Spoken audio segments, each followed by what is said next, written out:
everyone, I'm Rushil Rungta and welcome to another episode of Leadership Simplified, in conversation with people who do things differently and inspire others to do the same.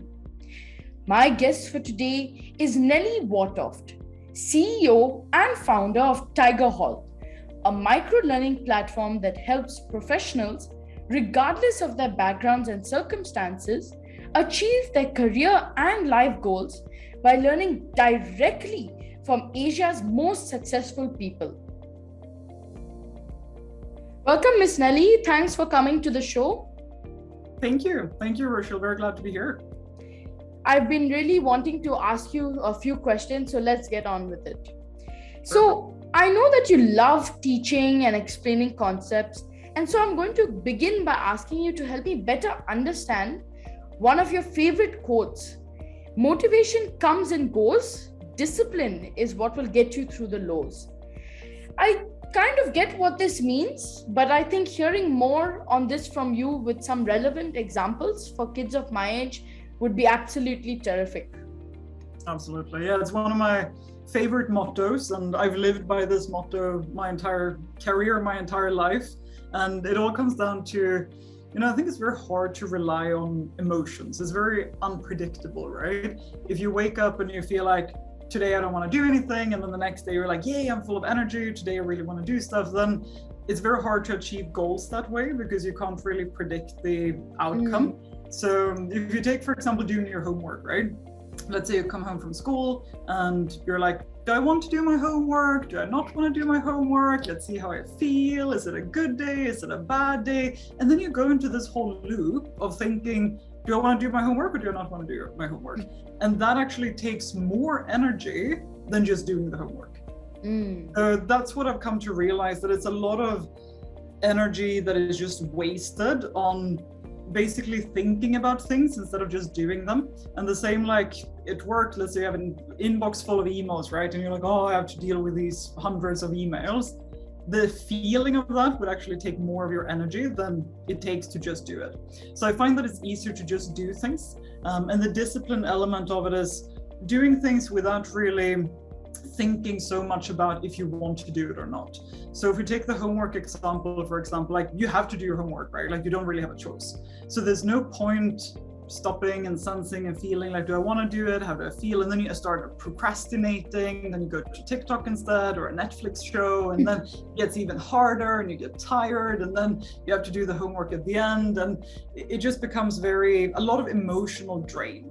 So that's what I've learned, that with discipline, you actually have less emotional drain because you just do things. So if you have the discipline that every day between 3 to 5, I'm going to do my homework no matter what. And then by 5 you'll be out, by 3 you'll start, you have those 2 hours and you're just going to do it regardless of how you're feeling. So that's what that means to me. And what that means is that there are certain things in my life that I just do and just have the discipline to get through it. Some days I will feel like shit. Some days I will be like, I really don't want to do this. I'm super tired. This is so boring to like do whatever I need to do, right? But some things like you just have to get it done, and then it's better to just do it. So discipline is much more reliable for success than motivation is. And that's also why I don't really like motivational speakers and like motivational things, because it's just like, if you're going to rely on motivation, then you need to feed yourself with motivation all the time instead of just having the discipline to do it, if that makes any sense. Very true. I completely agree. And I think some of the examples you gave kind of helped me remember this principle even more.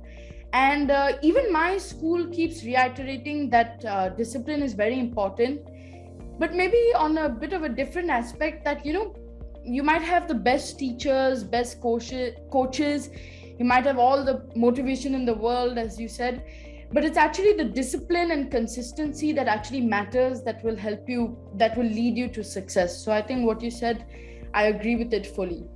Exactly. Yeah, the consistency element there is key. So you read a lot of non-fiction books and have mentioned in one of your interviews that reading books adds to the quality of your life. My parents also tell me this, but if I had to be really honest with you, given a choice between watching TikTok and reading a book, I would choose TikTok. And it's not just me. It's the app is extremely popular with everyone born between practically 1997 and 2012. So kids like me actually have quite a tough challenge. So how do you suggest we improve our reading? Yeah, and I love TikTok too. So I do also like spending time on TikTok, but I do like reading more still than TikTok. It's a little bit like, eating a pizza, right? Like before you feel like, oh, I really, really want to eat this pizza. And then afterwards you feel like, why did I have that pizza? So a bit like that with social media. And I think reading is, one of the best quotes I've heard about reading is that reading is not about the reading, but it's about the thinking. And that's something that I think of a lot when I read and what I choose to read. And as you mentioned, I read a lot of nonfiction, and not necessarily no self-help books or like the business books and stuff like that, but I read a lot of history, a lot of science, a lot of like just interesting perspectives, politics, and those kind of nonfiction books. And it's not so much about like finishing X amounts of books in a year or like how much you read, but it's about the thinking while you're reading. So many times while I read, I would stop and just think. So like, I'm not a super fast reader because I prefer the thinking process that goes with it. So it helps clarify your thinking, and it's very grounding as well. Like I find social media is very like, that's all great in different ways, but it doesn't ground you the way that reading does.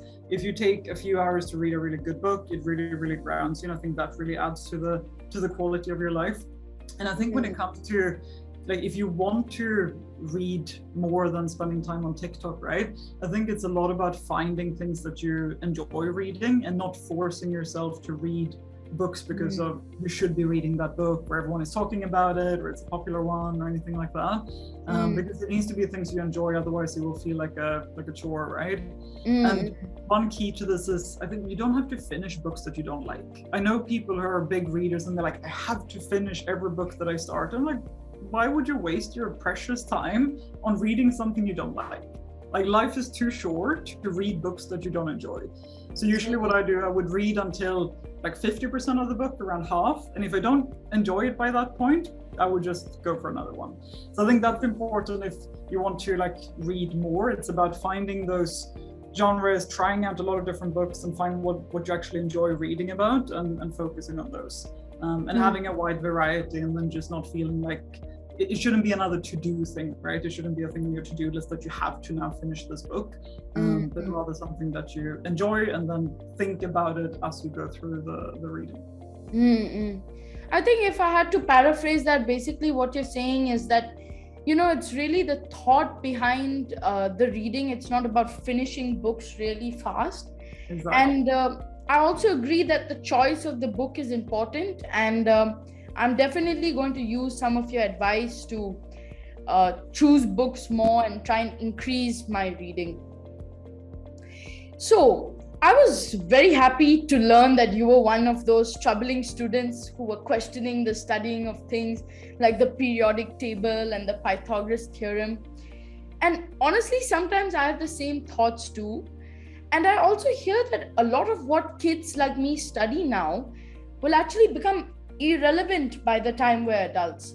And this kind of confuses me.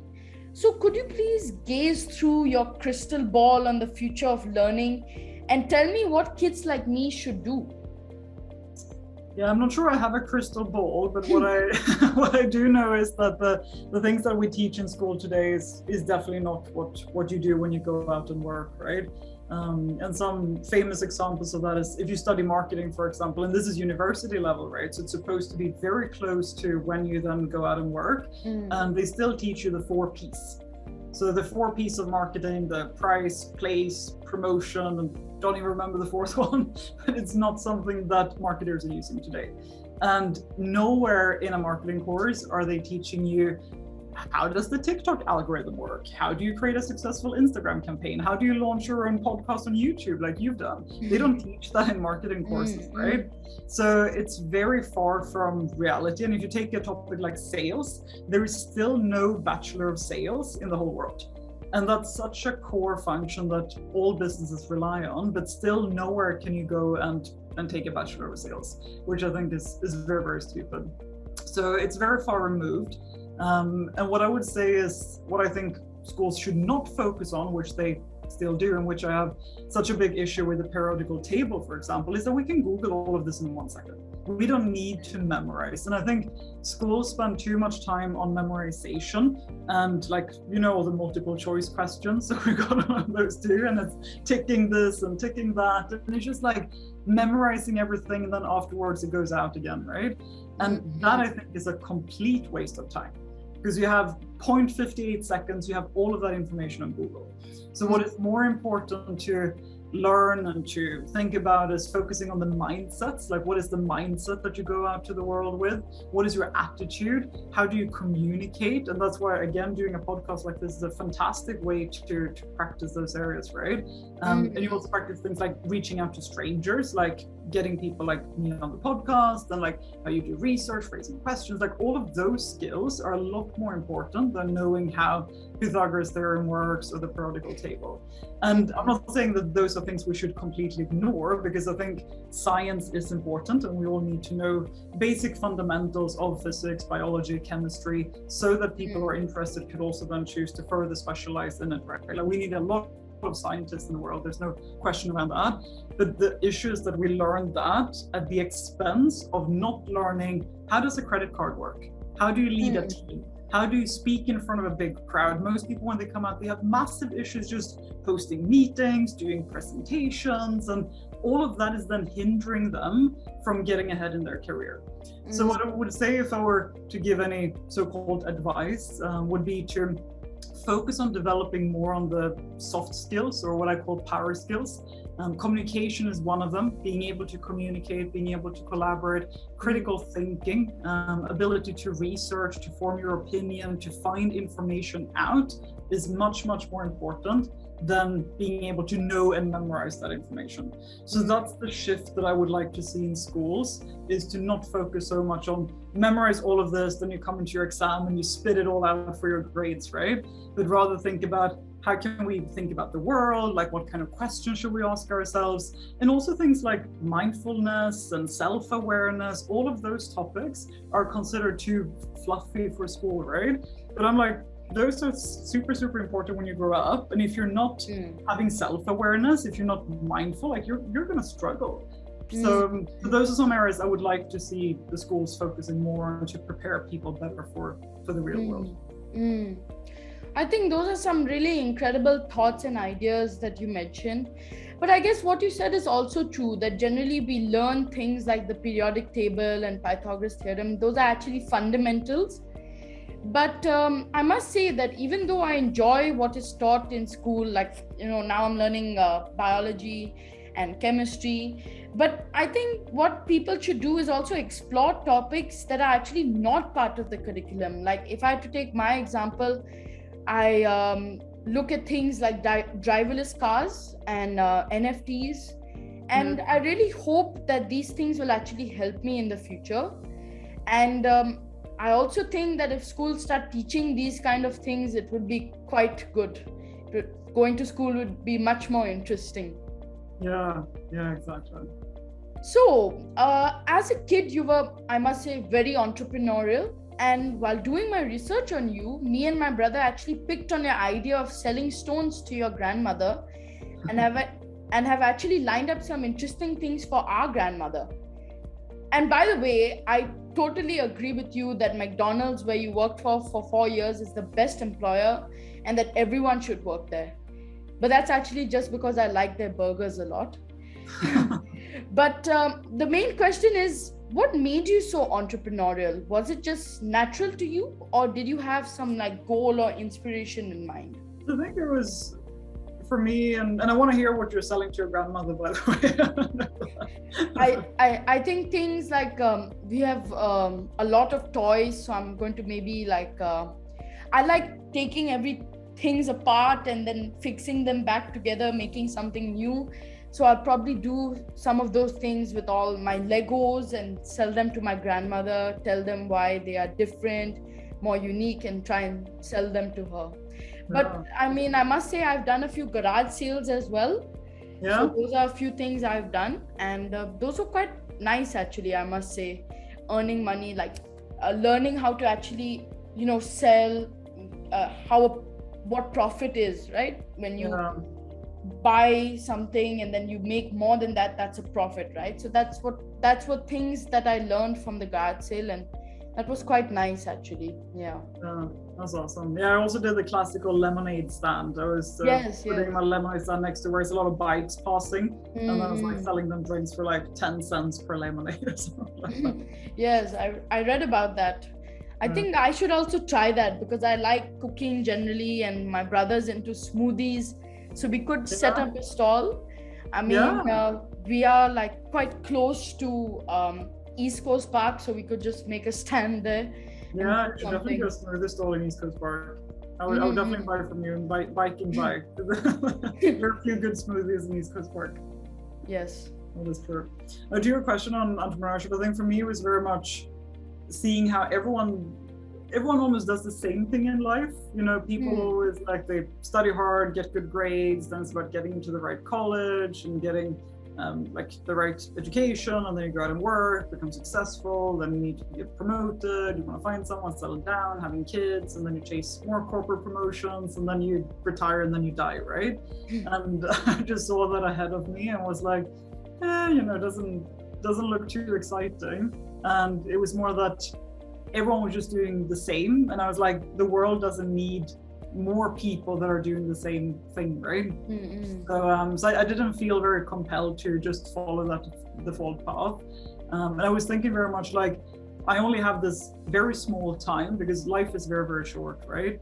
And if I only have this short time on earth, then I want to do big things that could be impossible, and try doing big things that really matter.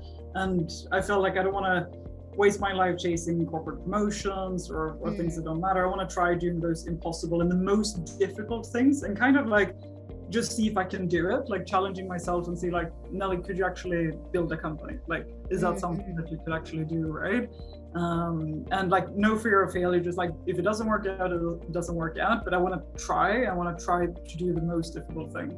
And in addition to that, if I achieve it, if I succeed in building this big company, it will lead to something very positive for a lot of people. So that was how I thought about it. I wanted to do something big, as a challenge for myself mostly, but then also having that impact at the end of it. And for me, it's always been education, which is why I was that troubling student and like question everything and why we're learning this. So I was thinking around education, what can I do that would actually have a big impact and help save people time and money?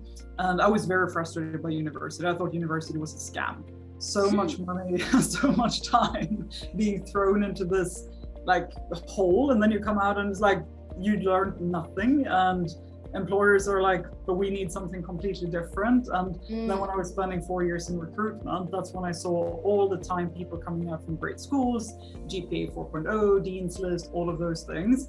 And employers were like, but can they launch our new market? Can they lead this innovation project? Can they launch our Instagram channel? Like anything, right? And people were just really not prepared for that. So I think what I wanted to do is, can I do something that would actually make a big difference? And what I want to do is replace universities, right? So that's my goal, is to replace universities and ensure that no one has to go there again, and that 18-year-old downloads Tigerhall instead of going to university. So it was, can I attempt this big idea and try to do something? Because I don't really have to take that default path that everyone else is doing. So I can spend my life on doing bigger things was my main thought behind being so-called like entrepreneurial. Very true. I think what you said about universities, about education, I think it really affirms the saying that, if you learn, that's actually not going to help you. You have to, keep wanting to learn more. And it's not all about the results, right? It's not about GPA 4.0 and everything. It's about actually knowing different things apart from education. And I think it's good to see that I also can play a part from a very young age, doing things that can help me in the future, and that's like very nice to know. But I must tell you that I've had many debates about universities in the recent days. about whether they should actually be there. And I think what you said now makes me understand better. Do you think universities should exist? What's your opinion? I mean, I would say that it really depends on the person, what he's actually looking for. If he wants to just go out there and tell the world that, yeah, I'm very smart and everything, then I think university is what he needs. But if someone is looking to be like, I don't need that bachelor's degree, I just, I want to learn more, I'm hungry for knowledge, then I don't think it's really necessary for that person. That's my view on it. Yeah, exactly. I think there should be alternatives at the very least. Like university could be one alternative, but it shouldn't be the default. It shouldn't be that everyone has to go to university to get a job, right? And like, I know so many brilliant engineers, for example, who are dropouts, like high school dropouts. And they left and they just self-taught and how to code, and they built amazing technology that is used by millions of people, and they didn't go to university. So there should be other alternatives, and university shouldn't be the one. True. So I also read that you have been very wise about saving money and planning for the future. While it may be a bit early for me because I'm only 12 and my parents generally provide everything, is there something that you think kids of my age should start working on that can help us in the future, like maybe money and everything? My first job was actually at 12. Not telling you to start working, but I was when I had my first like very small gig. So I was helping an elderly woman who had a stroke, and I was helping her like running errands, shopping groceries, changing light bulbs with her physical exercise and fun. And I made 15 Singapore dollars per week. So that was my salary. Wow. Which is about what you can get like 2 coffees for nowadays. But I made $15 a week. And for me, it was just like, it was not about the money, was more about just I wanted to get started, and I wanted to get started on my like resume, if you will, and wanted to get started to like get out there in the working world, do something, show to future employers that I've actually done something, I can work. And that's also what landed me the job at McDonald's 2 years later. When I started there when I was 14, it was like, I have worked, I know like this is my attitude, and again like going back to that mindset and attitude. So I wanted to get started, and that's why I started working with her and get that job. But I think more so than like getting a proper job, I'm not even sure if that's legal in Singapore to work at 12, probably not. But it's more about like start doing something, anything. And again, like this podcast is a great example of that, right? Like just start doing something. And I think when it comes to financial planning and money, it's all about the understanding of how time relates to that and being able to work backwards. So really you could have any goal or anything that allows you to work backwards and develop the skill of working backwards. So let's take the reading, right? Like that, I don't think you should have like goals in reading in general. But let's say you set a goal of like, okay, this year I want to read 10 books, for example. Then setting a goal that has a little bit of a longer time span. So not setting a goal that you can complete in a week, right? But something that requires resilience and persistency, and something called grit. So grit is this ability to work tirelessly towards a goal over a long period of time, right? So set a goal that takes you probably a year to complete. Like a year is a pretty long time span for, especially when you're 12, it's a big part of your life. So set a goal that is a year long, and then work backwards into how much do I need to do every month for this goal, every week, every day, and just break it down. And if you have those 10 books or like maybe 12, then you say I want to read 1 book a month, which means I need to read, let's say 300 pages. So that's 75 pages a week. That's 10 pages a day. So could I start then just reading 10 pages a day and really breaking it down and starting with like doing these things every day, every week, every month to achieve that long-term goal? I think that's a key skill in financial management and financial planning, because then when you start doing this, like I did with starting my businesses, I set a time and I want to have X amounts of dollars in my bank account at this age, and that's when I'm going to start my first business. And then working backwards, okay, to get to that amount, I need this amount per year, per month, per week, per day, and then working backwards to what that would mean for the kind of like commissions, how much did I need to sell, How much do you need to make? How much could I save? How much could I spend? So I think that mindset is probably a key skill to learn. And you can start on that without having the money and the salary part of it, right? But just this concept of working towards something over time, because for most people you get a salary once a month, and so it takes time to earn money. And having that concept of time and the concept of delayed gratification, that's a major skill set or mindset as well, is just having this concept of delayed gratification, that you're able to push things up and not be one of those that start working and spend all your salary every month, right? Because then it's going to be very hard to reach those financial goals. So that's probably what I would recommend. I think two main parts. I think first of all, it's those small actions that you do that can help you quite a bit. That, you know, the lemonade stall, then selling stones to your grandmother. The small things where you earn a little bit of money can actually help you. And then secondly, I think always having that goal in mind, the end goal in mind, is very good. And this is something my school keeps reiterating, that, you know, having that plan, how you want to reach that goal, the process is the one that really matters. Yeah. And I think I will use some of these steps to actually achieve my goal of actually one day buying my own gaming PC with my own money. I will try and do these small things to actually achieve that goal. Nice. Which gaming PC do you want to buy?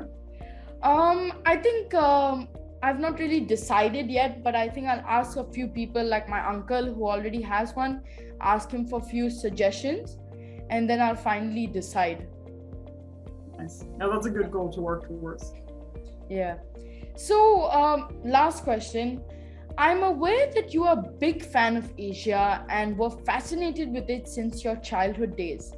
And you decided to move to Singapore when you were 18. Mumbai and Ubud are your favorite places, and you do a pretty good job speaking Mandarin. Now, I love Singapore and India as well, but I'm also very fascinated about the US because so many new things really start from the US. So my question is, between what you do and where you do, is one more important than the other? I don't think so. I think you can have both, unless you decide to, let's say you want to open a beach club in Sweden, right? That might be a bit hard with long winters and lots of snow and not really great beaches there. But apart from that, I think you can do both. So I didn't think that, okay, I want to move to Asia, which means I need to put my business building goals on hold. I didn't contrast the two. I was like, I can move to Asia and build a business, and I can do that in Asia, right? So I don't think you need to choose between like moving somewhere, and like you can do what you want to do in any part of the world, really. So yeah, you can definitely have both. And you could also be, I mean, that's one of the very, very big benefits that the pandemic has brought, right? And you will grow up in this world where you can work from anywhere, you can be remote, you can travel to all the different countries. And in my life today, I spend my time between Singapore and San Francisco, and I also get to spend more time in Sweden, where my family is now after the pandemic as well. So, and I work from all of those places, right?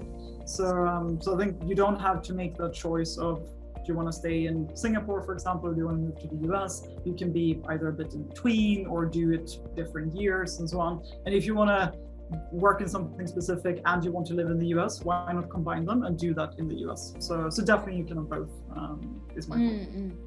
I can't agree more with you on this, because even for me, the world suddenly seems smaller after COVID and much connected. So what you said definitely makes sense, that actually you could be doing something from another country, but your work is actually maybe in Singapore or in Asia. And I think that's very true. I must say, Miss Nellie, you have given me a bag full of ideas and lots of things to think about and work upon. Things like, you know, goals towards that gaming PC, and, you know, about reading. And I really thank you for sharing all this with me.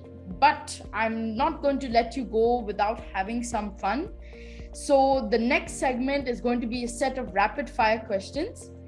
You will have 5 seconds to answer each question, and I will prompt you once your time is up. All right. Okay, should we begin? Let's do it. So, what was your favorite subject in school? Geography. Nice. Actually, I also enjoy geography in school these days. I love it. Have you tried Cetera? I use this map quiz game called Cetera, where you can like map quiz. It's on your phone as well as an app, and you can select all the capitals. I'm obsessed with capitals in countries and like knowing all the capitals in the world. So I can recommend that app. Okay, I think I'll tell my teacher about it.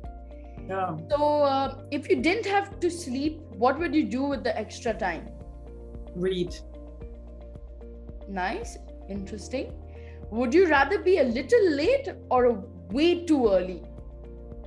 So I'm always way too late. That's the combination. I'm always someone that arrives, way too late, unfortunately.